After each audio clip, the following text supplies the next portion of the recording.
capítulo, pessoal, capítulo 1, como já está aí na tela, a doutrina secreta e as religiões.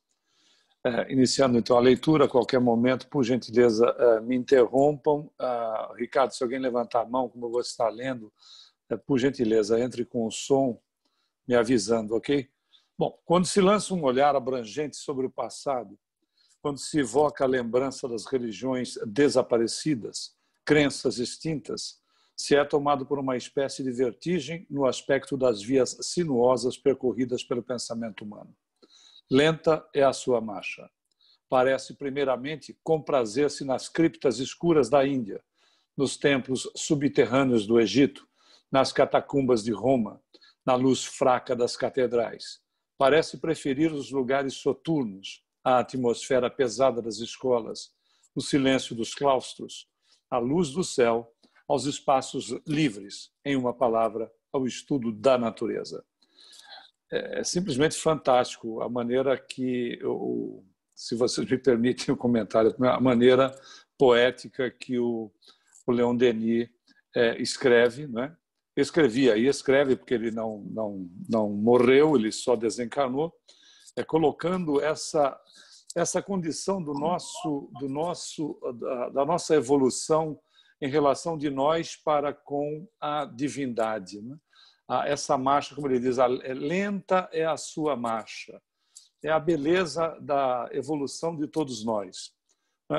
Lembrando que a própria divindade para nós toma uma natureza diferente à medida da nossa evolução.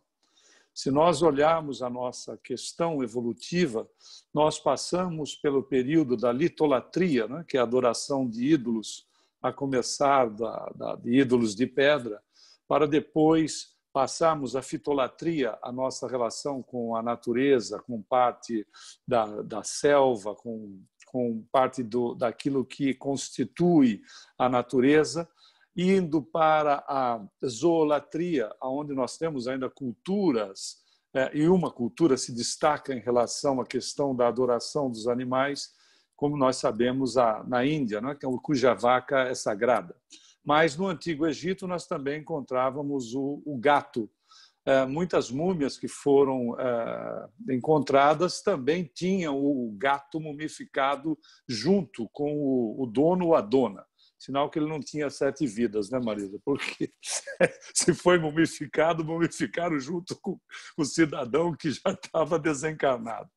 E para depois chegarmos na condição do antropomorfismo, né? Ou seja, Deus igual a nós, e desta situação de politeísta, né, de muitos deuses, para o monoteísmo, olha a caminhada. E ele descreve aqui, claro, de uma maneira sintética, até nós chegarmos a questão fundamental, inicial do Livro dos Espíritos, que é a questão primeira, no primeiro capítulo, que Kardec pergunta o que é Deus. Dado o nosso Ayrton nível... levantou a mão, desculpa interromper. Dado o nosso nível... Só vou concluir. Dado o nosso nível evolutivo, nós encontramos a condição da definição ou da descrição de que Deus é a inteligência suprema, causa primária de todas as coisas. É a beleza do Leon Denis fazendo a descrição de uma maneira bastante sintética, logo no primeiro capítulo. Ayrton, diga, meu amigo. Oi, Humberto. Olá, tudo bom?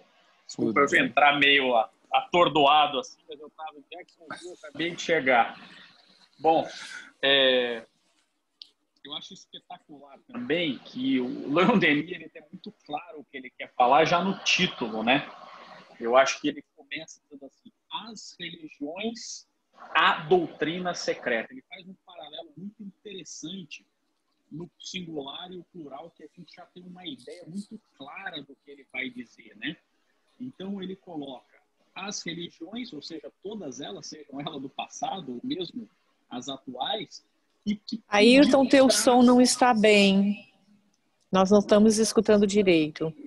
É por causa do seu movimento. Deixa eu ver se agora melhorou. Isso. Melhorou agora? Muito. Beleza.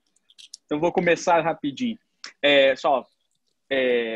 Eu acho interessante que o Leon Denis ele é muito claro já no que ele vai dizer, já no título, né? Porque ele coloca ali a doutrina secreta às religiões. Ou seja, ele já está dizendo tudo no título, né?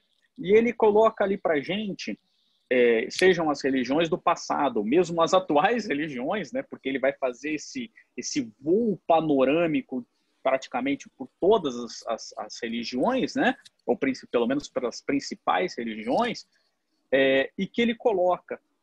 Então, nós temos diversas religiões, mas sempre haverá uma doutrina secreta, que agora, depois do Espiritismo, Kardec fez o favor de não deixá-la mais secreta, né? Pelo menos parte dela, né? Parte dela, porque há muita coisa ainda que continua secreta pela nossa incapacidade de compreender, sobretudo, né? Mas esse que é o grande ponto, eu acho, ali já de cara, né? Então, o que a gente tem que ter em mente quando a gente entra nesse capítulo? Encontrar essa doutrina secreta, que é o segredo do Espiritismo e, na verdade, do cristianismo e da grande revelação de Jesus, né? Não só cristianismo especificamente, eu creio. Com certeza. Muito bom. Bom, mais alguém ou vamos continuando? Continuando, então, segundo parágrafo, um primeiro exame, uma comparação superficial das crenças e das superstições do passado conduz, inevitavelmente, à dúvida. Mas, se afasta o véu exterior e brilhante que escondia da multidão os grandes mistérios, se penetra no santuário da ideia religiosa, encontramos-nos na presença de um fato de envergadura considerável. As formas materiais, as cerimônias dos cultos tinham como objetivo chocar a imaginação do povo. Atrás desses véus, as religiões antigas apareciam sob um outro aspecto, revestiam um caráter grave, elevado, ao mesmo tempo científico e filosófico. Seu ensino era duplo. Eu estou continuando, pessoal. Se alguém quiser fazer algum comentário, por favor, interrompa. Seu ensino era duplo, exterior e público de um lado, interior e secreto de outro. E, neste caso, reservado unicamente aos iniciados. Este pôde ser reconstituído recentemente nas suas grandes linhas, através da sequência de pacientes estudos e de numerosas descobertas epigráficas. Desde então, a obscuridade e a confusão que reinavam nas questões religiosas dissiparam-se, a harmonia se fez com a luz. Adquiriu-se a prova de que todos os ensinos do passado se religam, que uma única e mesma doutrina encontra-se na sua base, doutrina transmitida de idade em idade a uma longa sequência de sábios e pensadores. Nós poderíamos aqui, acredito que o Ailton, a Marisa também poderiam fazer alguns comentários, mas me vem aqui, nesse parágrafo, em relação ao ensino duplo, o que acontecia nas questões, vamos tomar como exemplo, porque são muitas as religiões e doutrinas e seitas, vamos tomar como exemplo o ponto central da implementação do monoteísmo no planeta através do trabalho de Moisés junto aos hebreus, depois, antes de Jesus, já considerados judeus. O fato é interessante quando ele diz havia um aspecto, né, de natureza exterior e um de natureza secreta, aonde nós podemos até sugerir uma obra interessante para nós entendermos como funcionava, claro que dentro das possibilidades, essas questões para os iniciados na doutrina secreta no Antigo Egito. Essa obra de Hermínio Corrêa de Miranda, que se chama A Noviça e o Faraó, e que conta como determinados iniciados, as provas que o indivíduo tinha que passar. Em relação a essa questão exterior e pública, para o povo, de uma maneira geral, o que era ofertado era o politeísmo, ou seja, tinha Deus para tudo quanto é coisa, de tudo quanto é maneira. Então, era uma questão politeísta, mas no círculo do faraó e dos sacerdotes, eles cultuavam o monoteísmo, o Deus único.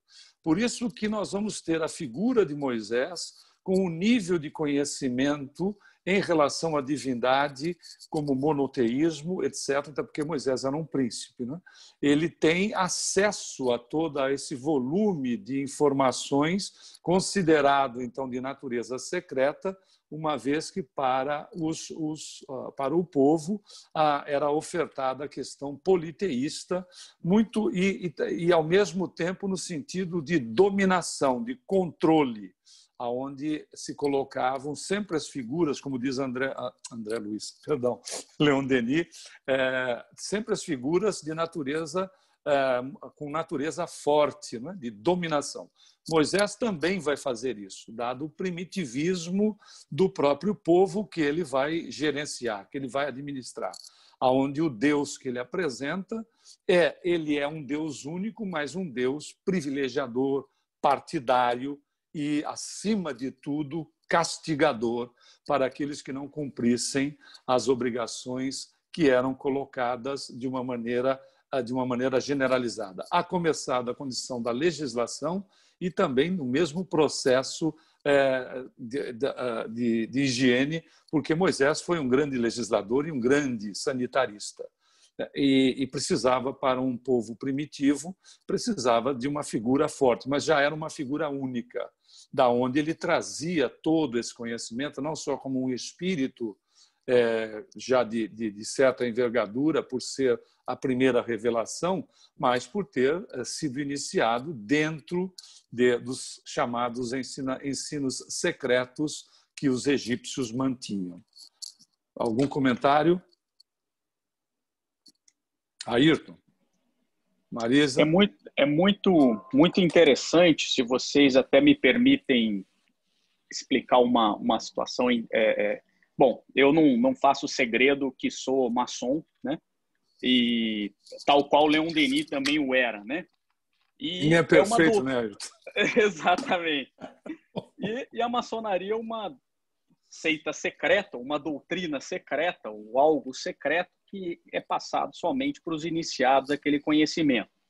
Nós estamos falando de uma ordem que formal de 1701, mas essa maçonaria filosófica, né, especulativa, como nós chamamos, né, mas naturalmente nós temos uma data de 1400, 1500, quando nós temos esse surgimento da maçonaria especulativa. Então nós estamos chegando bem mais para trás, né? Mas a maçonaria operativa nós tínhamos já no Egito, nós tínhamos em vários momentos da história. E esse conhecimento que eu não posso compartilhar por dever de segredo ritualístico do que acontece, eu visualizo exatamente isso quando eu vejo o Leon Denis falando, até porque ele também tinha o mesmo conhecimento que eu tenho.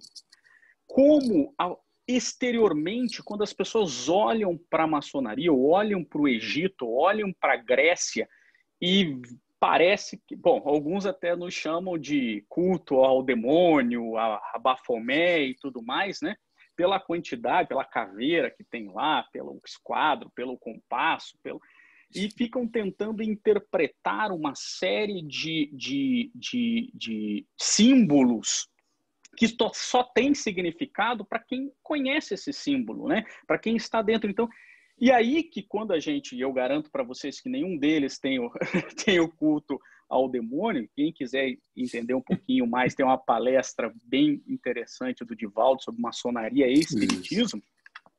Mas o que eu digo para vocês é o seguinte, eu consigo perceber ainda hoje como as pessoas enxergam, ou como nós chamamos, eu não gosto muito desse termo porque ele é pejorativo, quem não é maçom é chamado de profano, né? Então, como os profanos nos veem e como nós, iniciados, temos essa visão sobre a mesma coisa, sobre o mesmo símbolo.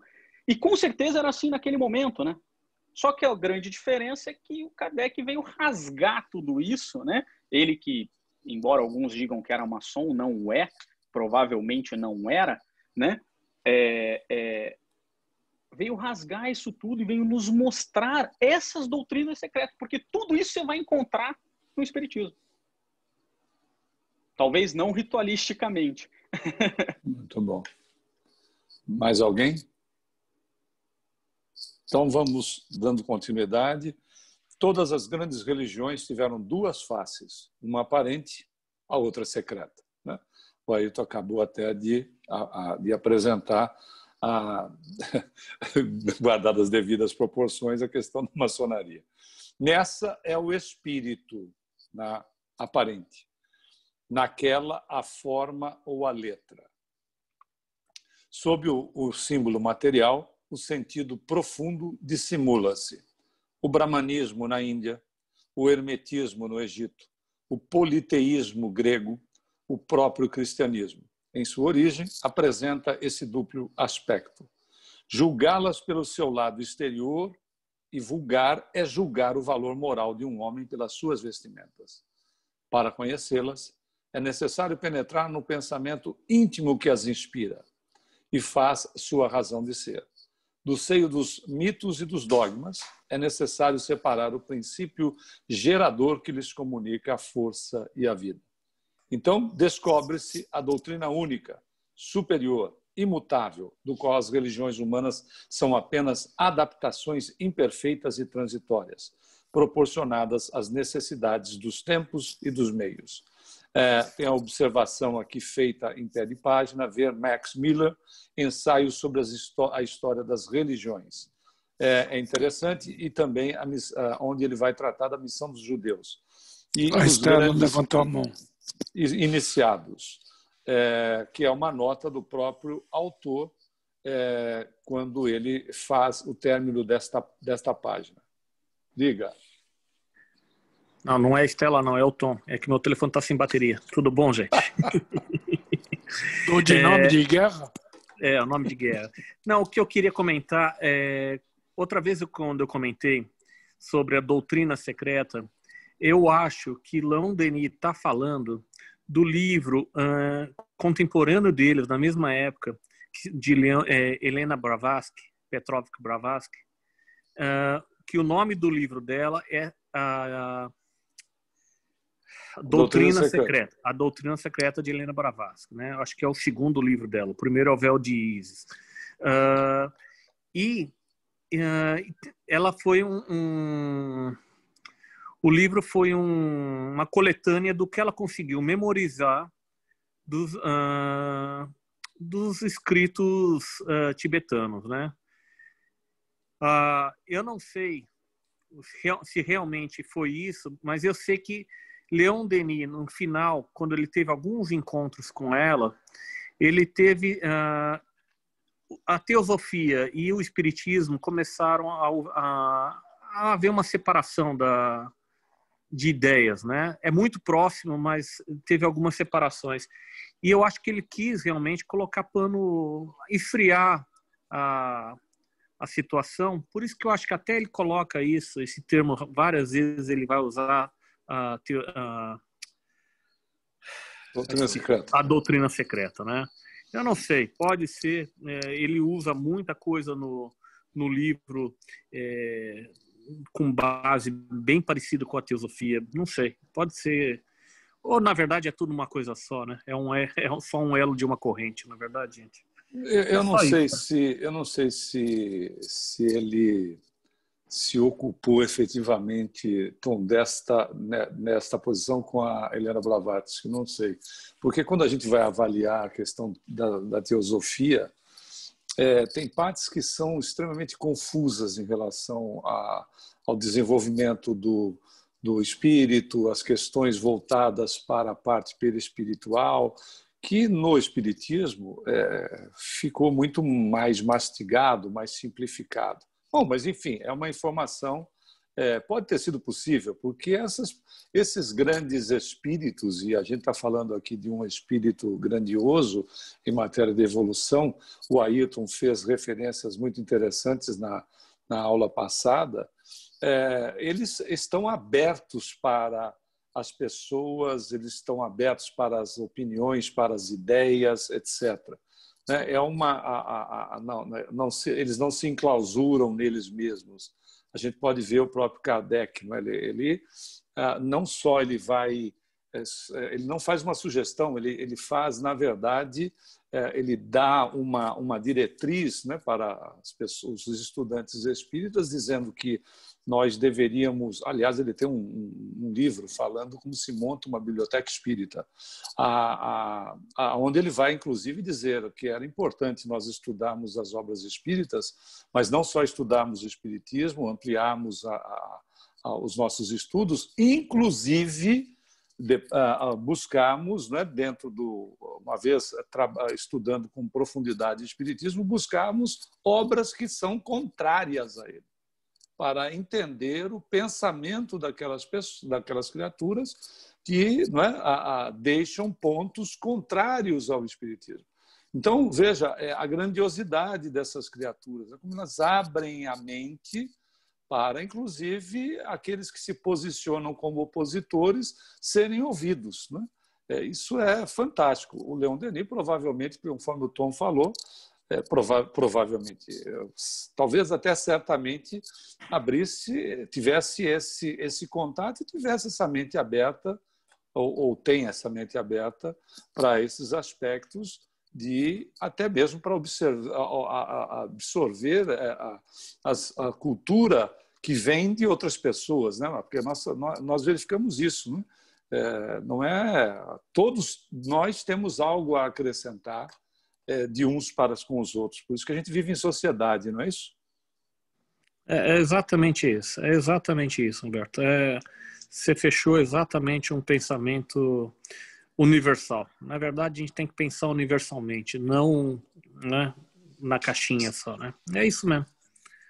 É isso. Márcio tem comentário. Márcio tem a palavra. Estão me ouvindo aí? Sim. Okay. Eu acho que, só complementando o que a gente está dizendo, eu acho que esse parágrafo, o Leon Denis está deixando bem claro, né, que Deus existe para todos, né? Em todas as religiões. Se você vai no fundo da essência, é isso que ele está querendo deixar marcado aqui para a gente, né? Se a gente consegue caminhar até a essência dela, Deus está em todas. E não há de ser diferente, porque imagina que Deus não ia aparecer só para um grupo de pessoas, né? Ou ia mandar os seus missionários só para um grupo de pessoas, né? Então é claro que tem que estar espalhado por todo o mundo, em todas as culturas. E o que acaba tendo essas diferenciações que a gente estava falando, de repente, né, o que o Tom comentou aí da russa, né, eu esqueço toda vez o nome Blavatsky. dela. Blavatsky, obrigado. E a diferença do que Leon Denis é também a parte humana que a gente vai colocando em tudo, né? Nós mesmos espíritas temos que conhecer também que alguma coisa humana nós também colocamos na doutrina. Não é possível, já tem 100 anos, não é possível que a gente não tivesse colocado absolutamente nada, né, do nosso estágio de evolução que estamos frente à doutrina também. Como todas as outras vão acabando ao longo do tempo, vai se colocando. E Deus continuamente continua mandando seus missionários para sempre corrigindo esses desvios, né? Ronaldo Correia. Estão me ouvindo? Sim. Sim. Só para lembrar, quando o Humberto mencionou a respeito de ir a outras religiões, fazer essa comparação, fazer essa pesquisa, para saber o que eles estão pensando, me veio à cabeça Gandhi, o Mahatma, porque foi justamente isso que ele fez, entendeu? Ele foi a várias religiões, ele tirou tudo aquilo que ele faria um bom proveito, entendeu? Como nós sabemos, ele era hinduísta. Então, tanto é que ele falou, né, que se todos os livros, se todas as obras fossem queimados e apenas aquela passagem do Evangelho ficasse viva, as bem-aventuranças, entendeu? Nós estaríamos bem. Então, isso aí, eu não sei, eu nunca fui muito a fundo a esse respeito, mas quem sabe isso aí foi um grande despertar na vida de Gandhi. Né? Porque ele não foi desde jovenzinho, né, essa grande figura que ele se tornou mais tarde. Mas eu não sei se essa pesquisa, essas comparações, foi um grande despertar para ele. Só queria mencionar isso aí, que eu achei uma coisa muito bonita que me marcou muito a respeito de Gandhi. Obrigado. Voltando ao comentário do Márcio, ele é muito tão interessante quanto de todos. É importante, foi importante ele salientar essa questão de que ninguém, nenhum grupo fica sem ter o seu enviado para atendê-los. Nós, contemporâneo a Chico Xavier para os espíritas, nós temos João Paulo para os católicos, nós temos Madre Teresa, que foi de Calcutá, Irmã Dulce, Masaharu Taniguchi, que fundou a Seite Noye, Sai Baba na Índia, enfim, toda de uma maneira generalizada. Quando você tem os missionários são colocados nas mais diversas sociedades para atender a todos, né? Porque é o que o Márcio falou, né? Deus não pertence a uma facção, não é verdade? Apesar de que às vezes a gente quer a maior parte do bolo dele, mas o fato mas isso como o Márcio também falou, é muito humano, mas Deus não é de facção, né? Ele é cósmico, ou seja, não é só para nós também no planeta. Muito bem, mais algum comentário ou continuamos? Marisa.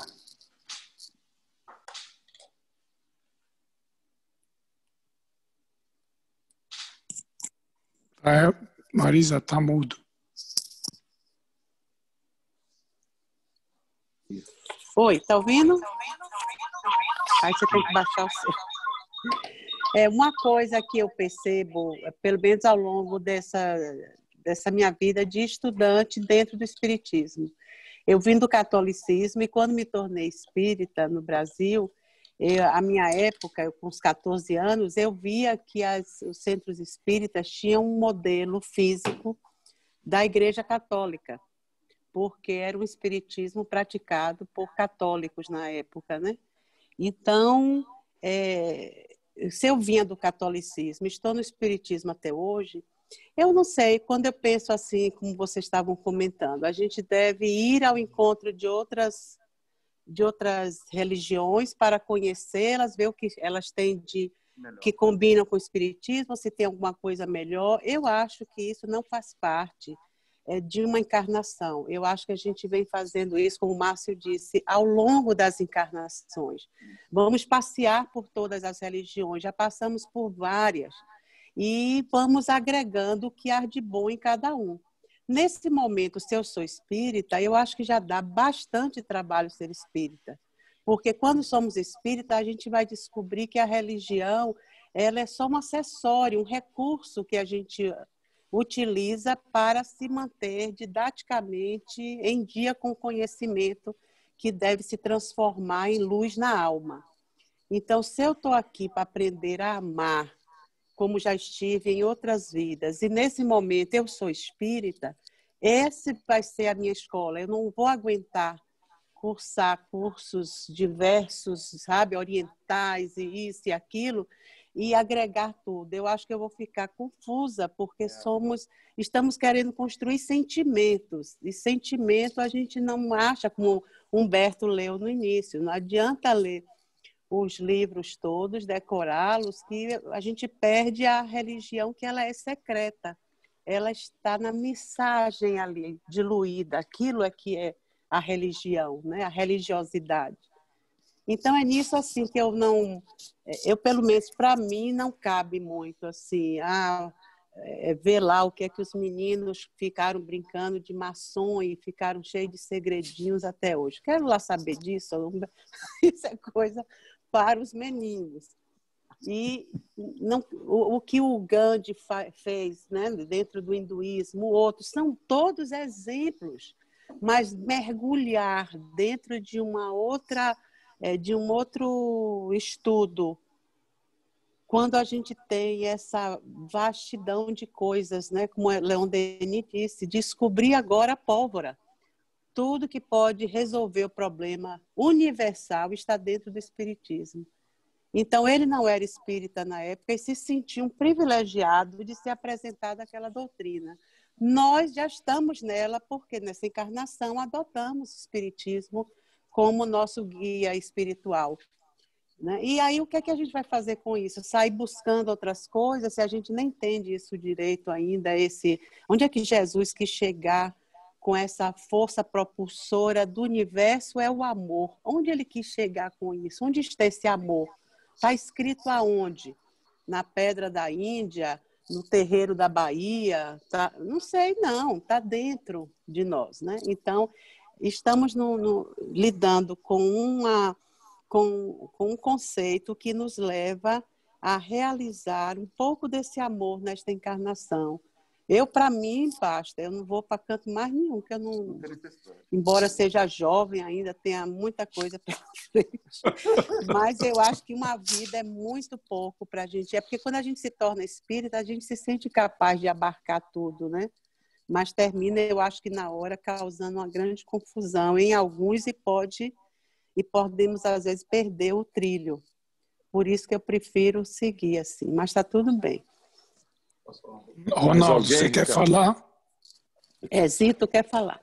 Não, Ronaldo está com a mão levantada aqui. Ah, Ronaldo. Por favor, levante a mão, porque senão eu não consigo controlar. Pode ligar o seu agora. Não, meu comentário seria só um pouco nessa raciocínio aí que todos estão falando, e também complementando um pouco o que o Marcos e a Marta falou. Você tá ligado? Não. Tá dando eco aí, alguma coisa aí. Minha voz está em todos os lugares. Enfim, eu acho que nessa questão de doutrina, a gente tem que estar muito também aberto. Eu sei que a gente, não é como a Marisa falou, tem que ficar pulando de galho em galho, tentar achar a doutrina que mais possa espelhar a consciência que a gente tem, mas a gente tem que estar também aberto a entender que o mundo é dinâmico. Há 100 anos atrás, talvez a doutrina espírita não fosse tão considerada como uma doutrina que pudesse auxiliar a humanidade no caminho, né? Mas a gente tem que estar aberto também que existem outras verdades. A verdade não é única, né? E a gente deve estar aberto e ter a humildade de entender que a verdade que a gente detém não é a verdade única. Ela é apenas uma faceta da consciência, como a consciência se expressa.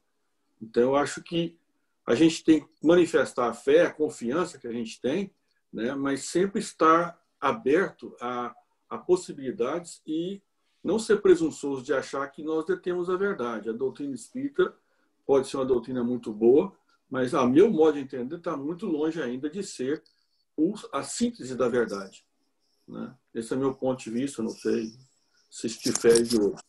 Inclusive, quando se diz que me perguntam se eu sou espírita, eu disse que eu sou espírito, porque o espírito é eterno. A doutrina espírita, eu não tenho tanta certeza se ela é eterna assim. Apenas um pensamento meu. Posso estar sendo pragmático demais, mas só isso. Zito?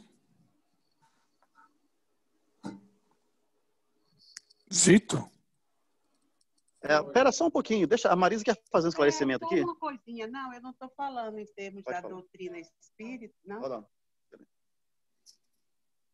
Agora? Estão me ouvindo? Espera só um Sim, pouquinho que a Marisa quer fazer Aqui pode desligar o seu. Tá ouvindo daqui? Tá, né? Não é, viu, Ronaldo, a questão assim de pensar que a verdade... Que verdade? A gente nem sabe, né, qual é a verdade, né? A não ser Jesus dizer que ele é o caminho, a verdade e a vida. Isso Jesus disse, não foi a doutrina espírita, foi Jesus de 2.500 anos atrás. Então, essa parte da minha religiosidade, eu abraço com Jesus. Jesus é meu mestre, é meu guia e meu modelo nesta encarnação. Se eu tivesse, talvez, em outra região, numa outra vida, eu não pensasse isso. Nesta vida eu penso isso, né? Eu tenho Jesus como meu modelo, como Gandhi respeitou, porque sabia disso. Então, não é a doutrina espírita. A doutrina espírita é só o recurso nesta encarnação. Não é que ela traga a verdade. Ela é como Kardec disse, ela é a verdade das religiões, não será a religião do futuro. Ela é o futuro das religiões, porque a gente trata basicamente, de forma básica, de nós mesmos. Não tem nada com ninguém, não tem nada com o outro, com Deus, com nada. É nós conosco mesmo, é uma construção do homem de bem. Então, isso é que eu acho que o Espiritismo nesse momento, nos ajuda muito. Agora, se daqui a mais 200 anos vai existir o espiritismo, essa nomenclatura, isso não importa, né? O que importa é outros recursos que tragam essa mesma forma de não nos atrelar a nada que seja material. Pelo contrário, nos atrelar a nós mesmos, no nosso mundo interno e nosso mundo imortal. Porque é isso que fica. Viu, meu querido? Não foi assim querendo falar da verdade, não. Porque eu nem sei assim o que é verdade mesmo. Não, muito bem dito. É isso aí. Nós estamos juntos nessa.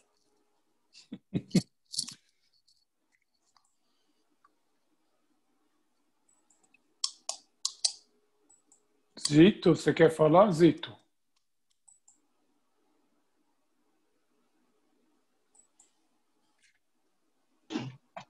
Eu estou com um probleminha técnico aqui, o Zito vai falar.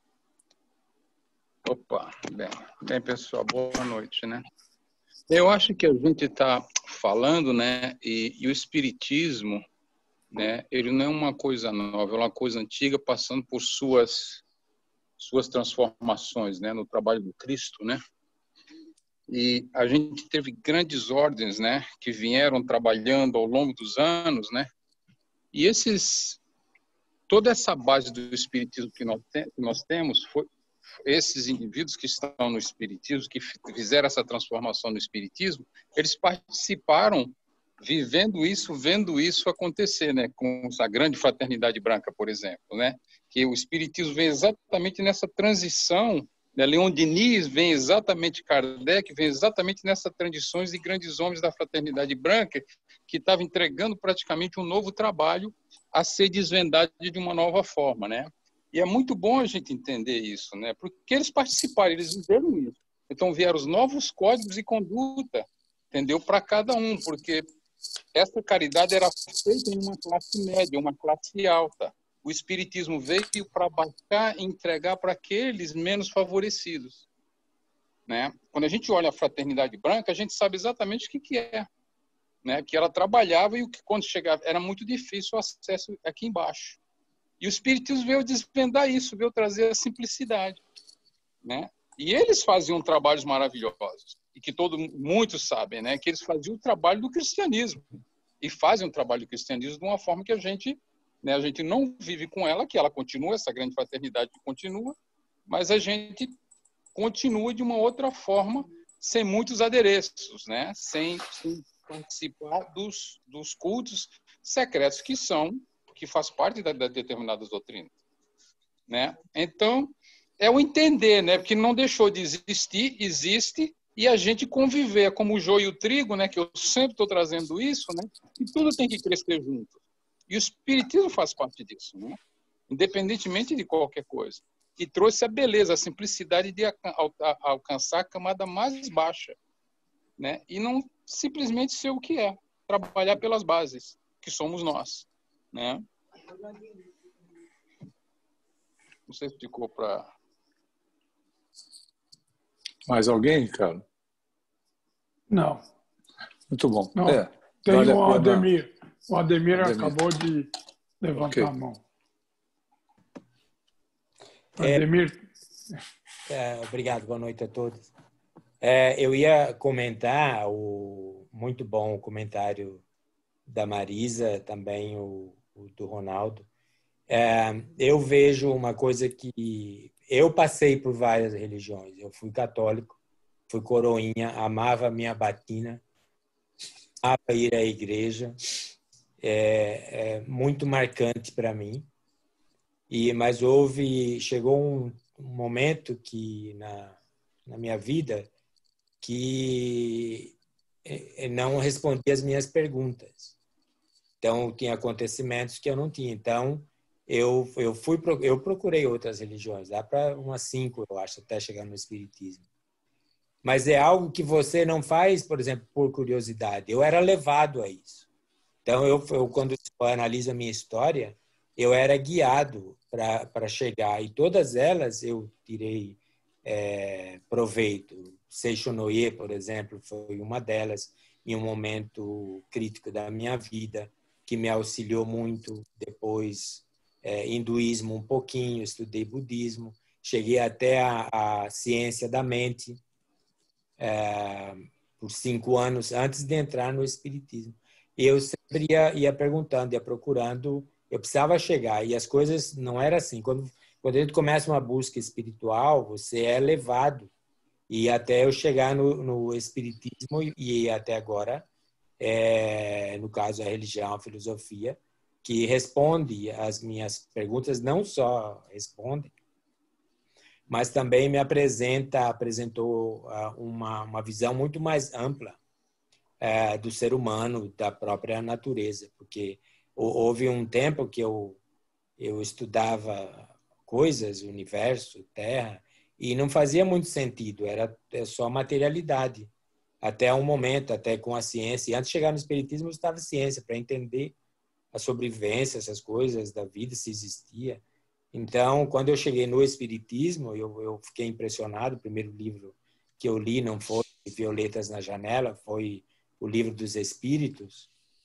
Eu fiquei impressionado com o que eu tinha encontrado na ciência. Eu vi lá, falei, mas isso aqui é demais. Mas depois, analisando a parte também do cristianismo, estudando o cristianismo com a saída de Paulo e Pedro para propagar a religião, depois a conversão de Constantino, oficialização e o que aconteceu, a gente via que os primeiros cristãos, os apóstolos, antes da legalização, que a legalização por Constantino, por exemplo, foi, pelo menos para o papado, para a igreja, foi a derrocada, foi o começo do fim.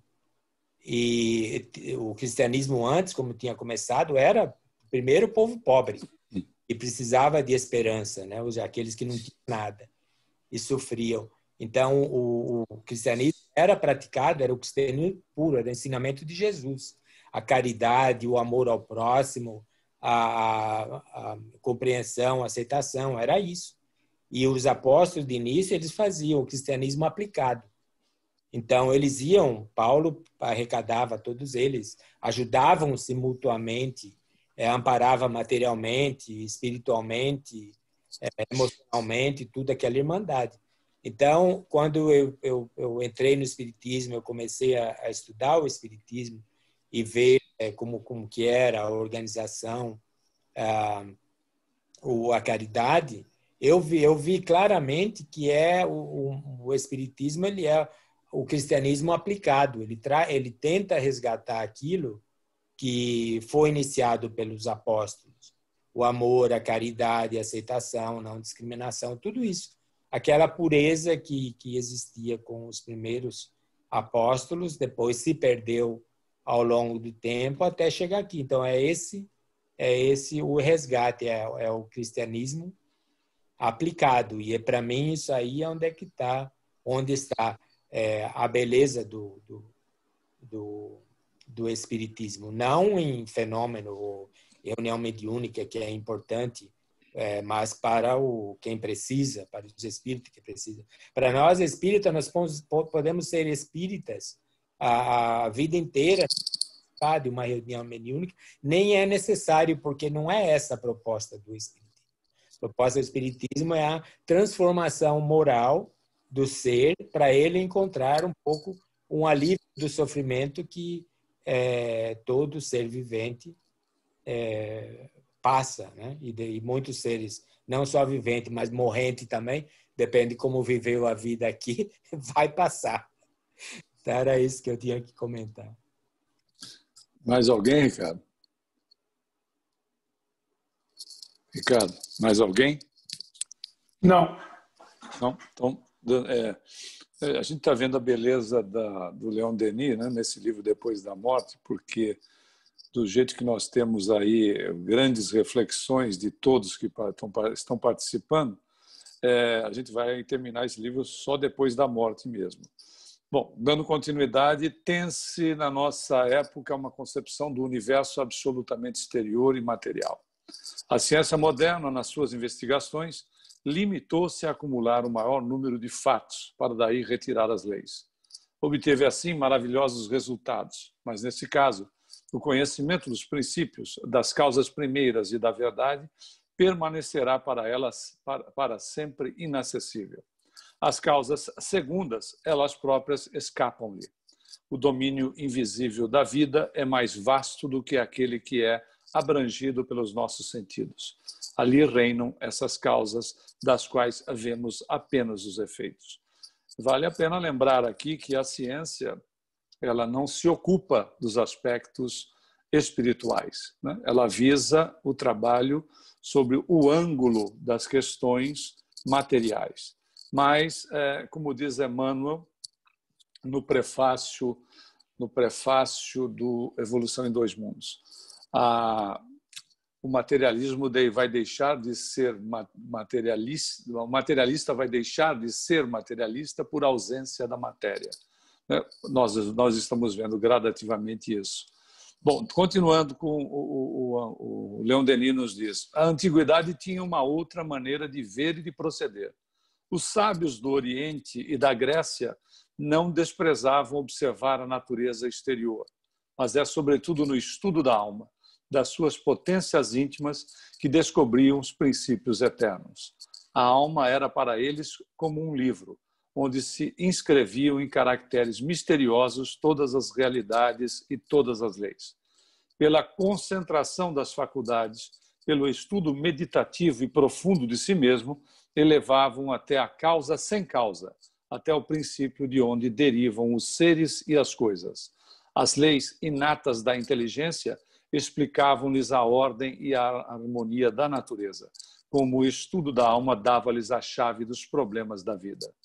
A alma, criam eles, colocada entre dois mundos, o visível e o oculto, o material e o espiritual, observando-os, penetrando em todos os dois, é um instrumento supremo do conhecimento. Segundo o seu grau de avanço e de pureza, ela reflete com mais ou menos intensidade os raios do foco divino. A razão e a consciência não guiam apenas nossos julgamentos e nossos atos. São também os meios mais seguros para conquistar e possuir a verdade. Até aí, algum comentário, pessoal? Ou damos continuidade? Alguém levantou a mão, Ricardo? Ricardo? Não. Não? Okay. Você fechou a câmera, Humberto. Ah, é? Que coisa. Espera aí. Ok, tá aparecendo aí? Sim, claro. Ok. Desculpe aí.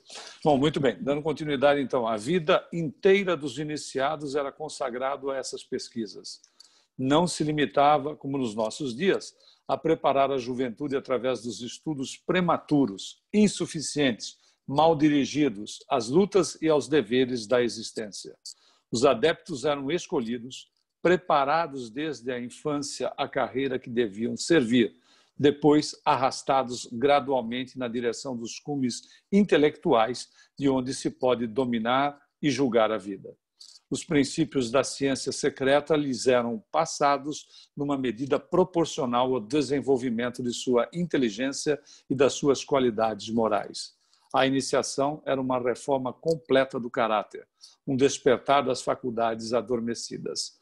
O adepto só participava dos grandes mistérios, quer dizer, da revelação das leis superiores, quando tivesse sabido apagar em si mesmo o fogo das paixões, comprimir os desejos impuros, orientar os impulsos de seu ser em direção ao bem e ao belo. Entrava, então, na posse de certos poderes sobre a natureza e comunicava-se com as potências ocultas do universo. Os testemunhos da história que se referem a Apolônio de Tiana e Simão, o mago, os fatos tidos como miraculosos, efetuados por Moisés e o Cristo, não deixam subsistir nenhuma dúvida sobre esse ponto. Os iniciados conheciam o segredo das forças fluídicas e magnéticas, os fenômenos do sonambulismo e do psiquismo, no meio dos quais se debatem os sábios dos nossos dias, na sua impotência para explicá-los ou para conciliá-los com teorias preconcebidas. Este domínio, a ciência oriental dos santuários tinham-no explorado e tinham todas as chaves. Encontrava ali meios de ação tornados incompreensíveis para o vulgo, mas cujos fenômenos do espiritismo nos forneceriam facilmente a explicação. Ele faz outra sugestão aqui, a de número 2, ver Horowitz, a sugestão mental. Vamos em frente ou tem comentário? Então, vamos em frente. Sem comentário. Tem? Vamos lá. Não, sem comentário. Sem comentário. Ok. Bom, nessas experiências fisiológicas, a ciência contemporânea chegou à soleira desse mundo oculto conhecido dos antigos. Até aqui, não ousou aí penetrar francamente, mas está próximo o dia em que a força das coisas e o exemplo dos audaciosos para lá a constrangerão. Então, reconhecerá que não há, nesses fatos, que regem leis rigorosas, nada de sobrenatural, mas, ao contrário, um lado ignorado da natureza, uma manifestação das forças sutis, um aspecto novo da vida que enche o infinito. Aqui a gente pode se remeter a Jesus, né? Porque o espírito crístico ele não tem domínio só sobre uma área. A questão da ciência, a questão da religiosidade, todos esses aspectos do ser, todas as questões voltadas do ser e das suas potencialidades estão inseridas num trabalho de um espírito crístico. A separação nós tomamos, então, como uma condição essencial, porque, principalmente na questão do Ocidente, a Igreja procurou neutralizar o avanço da criatura, querendo até proibir que as pessoas pensassem, como se fosse possível, ou pensar do jeito que era mais interessante, como também se fosse possível. Então, há uma cisão para que a própria condição da ciência em si pudesse dar continuidade, pudesse evoluir, porque as manifestações de natureza religiosa, não entenda-se a religião aí, ou seja, pessoas administrando essas questões, procuravam de todas as maneiras inibir as manifestações de caráter científico. Vale lembrar que a própria condição do Galileu Galilei, ele foi absolvido quase 319 anos depois de quando ele foi considerado culpado, não é? Ou seja, para não ir para a fogueira, teve que abdicar da condição de que não era o universo que girava em torno da Terra, né? E sim que a Terra era um planeta que circundava, que fazia parte de um sistema pequeno e que girava em torno do Sol. E aí eles foram complacentes com ele quando ele disse, não, pois é, então vamos deixar assim dessa maneira que tudo gira em torno da Terra, e aí ele não foi para a fogueira, ele ganhou a oportunidade da prisão perpétua no lar, né? Então a gente pode ver que já essa questão de ficar preso dentro de casa já existia desde quando Galileu Galilei estava. E só em 1993 é que João Paulo II retirou-lhe a condição da excomunhão, porque ele havia sido excomunhado a partir de então. Veja, o domínio das pessoas utilizando-se da religião, né? Quando o Zito, até lembrando o que o Zito estava falando, né? Quando nós vemos a beleza da doutrina espírita sendo pura e simplesmente o cristianismo redivivo. Mais alguém? Não. Não. Então, dando continuidade, se do domínio dos fatos passamos ao dos princípios, teremos primeiramente que traçar novamente as grandes linhas da doutrina secreta. Segundo ela, a vida é apenas a evolução do espírito, no tempo e no espaço, única realidade permanente. A matéria é sua expressão inferior, sua forma mutante. O ser por excelência, fonte de todos os seres, é Deus, ao mesmo tempo triplo, e substância, essência e vida, em quem se resume todo o universo. Daí o deísmo trinitário que, da Índia e do Egito, passou disfarçado para a doutrina cristã. Esta, dos três elementos do ser, fez pessoas. A alma humana, parcela da grande alma, é imortal. Progride e retorna na direção do seu autor, através das existências numerosas, alternadamente terrestres e espirituais, e através de um aperfeiçoamento contínuo. Nas encarnações corporais, ela constitui o homem, cuja natureza tríplice, corpo, perispírito e alma, torna-se um microcosmo ou um pequeno mundo, imagem reduzida do macrocosmo ou do todo. É por esse motivo que podemos encontrar Deus no mais profundo do nosso ser, perguntando-nos na solidão, estudando e desenvolvendo nossas faculdades latentes, nossa razão e nossa consciência. A vida universal tem duas faces: a involução, ou a descida do espírito na matéria pela criação individual, e a evolução, ou ascensão gradual pela cadeia das existências em direção à unidade divina. Só vale lembrar aqui que nesta frase final, quando ele diz a vida universal tem duas faces, a involução, ou a descida do espírito na matéria pela criação individual, ele não está se referindo à questão de que o espírito possa involuir, tá certo, pessoal? Uma conquista uma vez feita, seja ela mal feita, ela está. Ponto. Não existe condição, porque às vezes há uma confusão entre manifestação de natureza corporal em relação à condição do espírito, onde determinadas, principalmente nas obras de André Luiz nós vemos isso, determinadas deformações no corpo perispiritual e por vezes transferida para o corpo físico, não significa a condição de uma involução do espírito, e sim uma necessidade, seja por prova, por expiação, por exemplo, de uma série de outras maneiras, de outras circunstâncias, que nós vemos que a manifestação do ser pode se dar como, por exemplo, para as criaturas, como exemplo para as criaturas. Mas a conquista, uma vez feita, ela está ali e nós não vamos perder, independente da forma como nós vamos nos manifestar ou como nós vamos nos apresentar no corpo físico, tá ok? Temos o Ayrton quer falar. O Ayrton e o Márcio em seguida.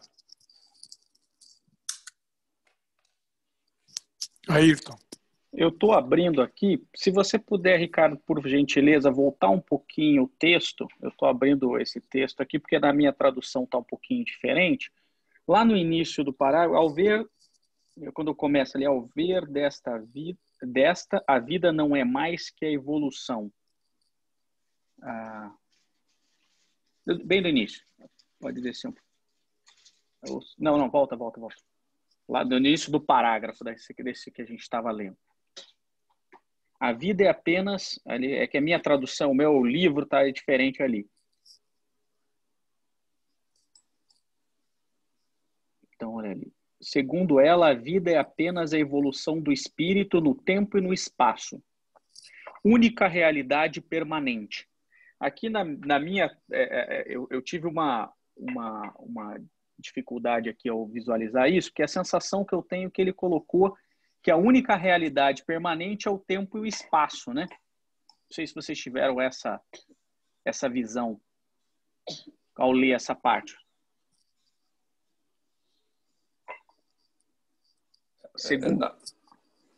Na realidade, o Ayrton, nós não teríamos que considerar o nível de conhecimento da época até, né? É nesse particular que você está chamando a atenção, não é?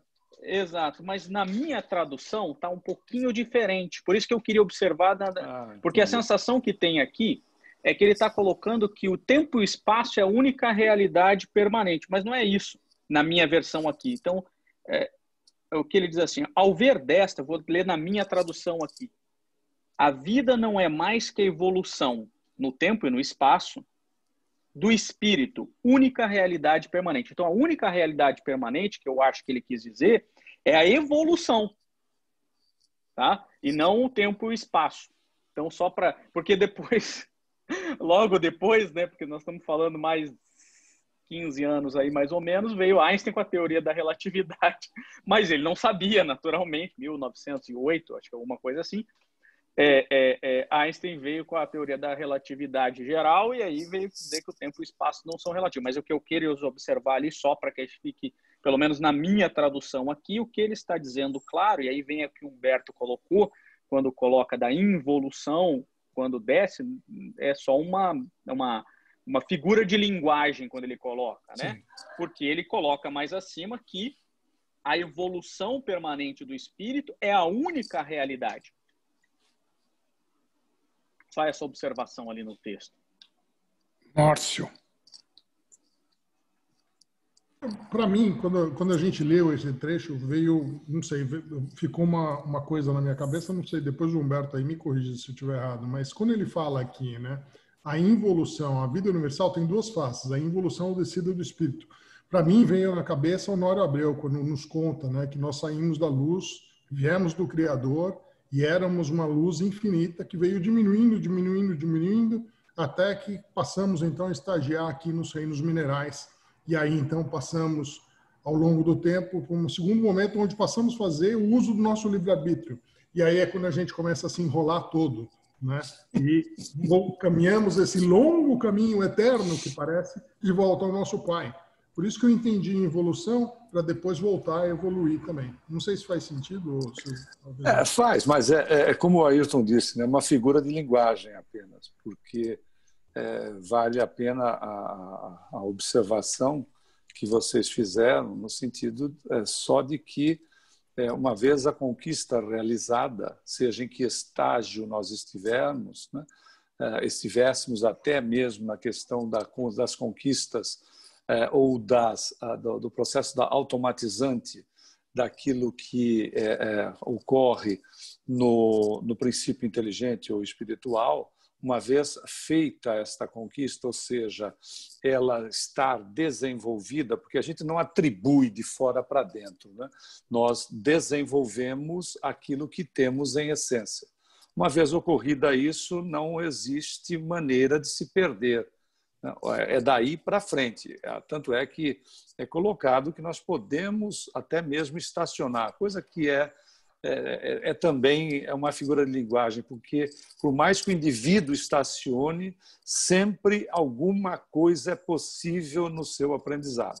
Se ele teria que aprender 100%, que ele aprenda 5%, não é? Que ele desenvolva 5%. Mas é impossível no dinamismo do próprio espírito ele ficar completamente estacionado. Mas, enfim, considerando que sim, ele pode estacionar diante do seu processo evolutivo, mas nunca perder aquilo que já desenvolveu em si mesmo. É por isso que Leon Denis, assim, às vezes ele poetiza de uma maneira que, se a gente não prestar atenção em relação aos nossos estudos, pode causar aí uma certa confusão, né? A figura de linguagem dele é forte e às vezes a gente pode se confundir. Marisa, são 20... São 9h19. Vamos parar agora. Eu também entendo essa involução aí, como o Honório Abreu, né? Honório Abreu falava, né, sobre essa vinda, justamente porque o desenvolvimento é interno. E eu acho, Humberto, quando a gente fala que o espírito estaciona, é aquele repetir de erros, mas já de uma forma diferente, até mais evoluída, é que nossos olhos não enxergam assim. Quando você vê o outro errar, parece que aquilo ali já é o melhor que ele pode naquele momento, né? O mesmo erro que está, às vezes, cometendo de uma forma diferente, mas ainda há erros, né? Então, Virgínia quer fazer um comentário. Alguém quer fazer algum comentário? Podemos já fechar.